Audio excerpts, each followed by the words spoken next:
Assalamu alaykum, hörmətli televizor görgüçülər. Yaxşımsızlar? Yaxşımsızlar. Dünya Uyghur Qurultayı Tor televiziyasının günlük xəbərlər proqramısıga hammanglar xush kelibsizlar. Mən riyasətçi İftixar Abdurashid. Mən riyasətçi Zümrəday Erkin. Hammanglarning cümə kuniga mübarək olsun. Hörmətli görürmənlər, tövəndə diqqətinizlər günlük xəbərlər proqramımızın təfsilatı bolsun.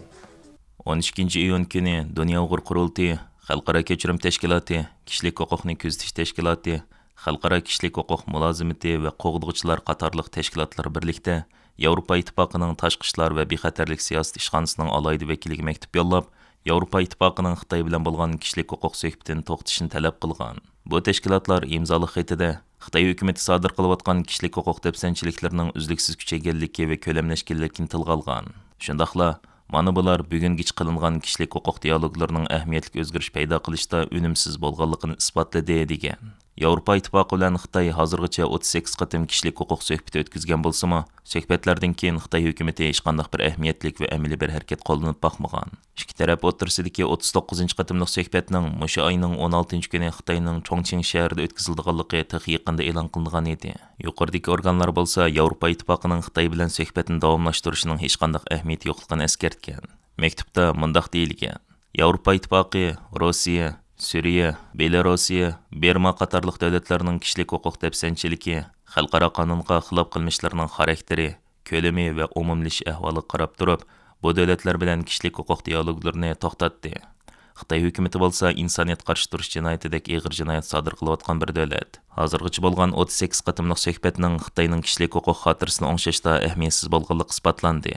Endi yana 39 qatimliq suhbatga o'tirishning hech qanday o'rni yo'q. Bu tashkilotlar maktubida Yevropa İttifaqı va uning a'zo davlatlarini dialog o'rniga ilgirkidan farqli va taxim unumli harakatlarni qo'llanib, Xitoy hukumatini insoniyat qarshi jinoyatini oxirlashtirishga qistish kerak deb chaqiriq qilgan.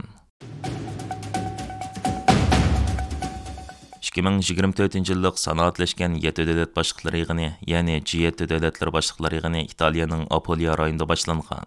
Mazkur yig'in Rossiyaning Ukrainaga qaratgan tajovuzchilik urushi davom qilayotgan hamda yana Xitoy bilan Amerika o'rtasidagi so'g'uqchilik kuchayotgan bir mezgilda ochilgan. BBCning xabar qilishicha, 13-iyun kuni boshlangan bu yig'inga Amerika, Kanada, Germaniya, Fransiya, Italiya, Angliya va Yaponiya qatorliq 7 davlatning boshliqlari hamda Yevropa kengashi bilan Yevropa komitetining boshliqlari qatnashgan. Xabarlardan qaraganda 13-iyun kunidan 15-iyun kunigacha 3 kun davom qiladigan bu yig'in jarayonida G7 davlatlar rahbarlari iqlim o'zgarishi, Afrikaning taraqqiyoti, Isroiliya Falastin masalasini asos qilgan O'rta Sharq masalasi, Rossiya Ukraina urushi, ko'chmanlar masalasi, Osiyo Tinch okean va iqtisodiy bexatarlik masalasi, sun'iy aql va energiya qatorliq dunyo kun tartibiga munosabatli masalalarda so'zlashadiganlik ma'lum.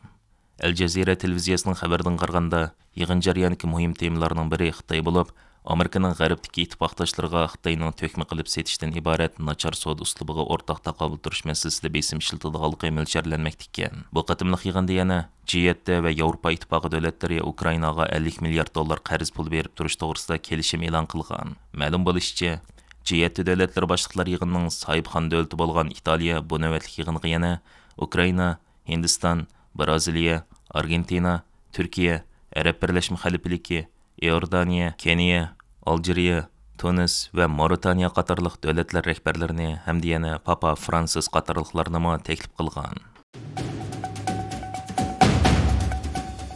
Amerika Rossiyaning Ukrainadagi tajovuzchilik urushiga yordam berish bilan ayblangan 300 dan ortiq shaxs va shirkatga jazo tadbiri e'lon qilgan. Ular Xitoy, Janubiy Afrika, Arab Birlashma Xalifaligi va Turkiya qatorliq davlatlardagi shaxs va shirkatlar ekan. Birlashma agentligining xabar qilishicha, Amerika Moliya ministri Janet Yellen 12-iyun kundagi bayonotida bu jazo tadbirining Rossiyaning Ukrainadagi urushini davomlashtirish uchun kerakli material va uskunalarga erishish yo'llarini kesishni maqsad qilganligini aytgan. U mundaq degan: Biz Rossiya bilan pul muomala qilayotgan chet el shirkatlarga keladigan xavfni oshiryapmiz, ham ularning jazosiz qilishiga yo'l qo'ymaslik uchun tadbir qo'llanayapmiz. Biz bu orqali Rossiyaning chet el texnikasi, uskunalari, yumshoq detallari va texnik mulozimatidan bahramon bo'lish iqtidorini tuvanlatmoqchimiz. Amerika hukumati tarafidan qor tizimlik e'longan shirkatlar ichida 7 Xitoy shirkati bor bo'lib, ular Rossiyaga qurol-yarog' sistemasida ishlatishga bo'ladigan $1 million qiymatidagi materiallarni Rossiyaga to'shigan ekan. Buningdan boshqa, Amerika Savdo Ministrligi 12 iyun kuni yana Hong Kongga joylashgan 8 Xitoy shirkatiga ayrim jazo e'lon qilgan. Amerika ularni Rossiyani yerim o'tkazgich bilan ta'minladi deb ayblagan. Eng yangi tadbirlarga asosan, Amerika yana harbiy sanoat bazasiga bo'lgan aniqlamasini kengaytib, har qanday belgilangan o'rinlar bilan savdo qiladigan chet el pul muomala organlariga atalmish ikkilamchi jazo yurgizishini yo'l qo'ydi ekan. Bayden hökuməti Xitayning sun'iy aql texnikasini taraqqiy qildirishiga keraklik o'zak texnikasini ishlatishiga texim ko'p cheklamalarni qo'yishni o'ylashayotganligini bildirgan. Bloomberg agentligining xabarida aytilishicha, bu cheklamalar yo'l qo'yilgan taqdirda Xitoyning oldingi qatordagi o'zak qurilmasini ishlatish iqtidori cheklimga uchraydi ekan. Shundaqla Xitoyning Amerikaning sun'iy aql o'zkiga erishishi texim qiyin bo'ldi ekan. Xitoyning tok avtomobil sanoati garchi kriminallik batareya va material jihatda to'liq manbaga ega bo'lsa-mu, halqılıq texnik bo'lgan yerim o'tkazgichlik o'zak texnikasida cheklimga uchirganligi, buningda Amerikaning o'zak texnikasi va o'zak yasash sanoatida Xitoy qo'ygan cheklimasining cho'ng rol o'ynayotganligi ma'lum. Xabarda Amerikaning Xitoyni ilg'or sun'iy aql iqtidoriga ega o'zaklarga erishishdan cheklash uchun tirishayotganligi, shuning bilan bir vaqtda Xitoyning bu texnikalarni ishlatib harbiy kuchini kuchaytirishidan ansirab, savdo cheklamasini kuchaytganligi ilgari surilgan. Amerika hökuməti Xitayning yerim o'tkazgich texnikasiga ega bo'lishini Amerika va uning ittifoqdosh davlatlarining bexatarligiga tahdid deb qarg'ashqa, yaqinda Gollandiyadan o'zak yasaydigan uskunlarni Xitoyga sotmaslikni talab qilgan edi. Amerika bilan Yevropaning bu sohaga qo'ygan cheklamasi, jumladan Xitoyning sun'iy aql o'zkiga erishishini cheklash jazosi, navbatda Xitoyning avtomobil sanoatining taraqqiyotini to'sib qo'yayotganligi ma'lum. Hörmətli görürmənlər, yuqorida diqqətinizlərə günlük xəbərlər proqramımızın təfsilatını sunduq. Keyin qatımlıq sanımızgacha ko'rishgacha aman bo'lgaysizlar. Stansimizning YouTube kanaliga a'zo bo'lishni unutmang. Xayr xo'sh.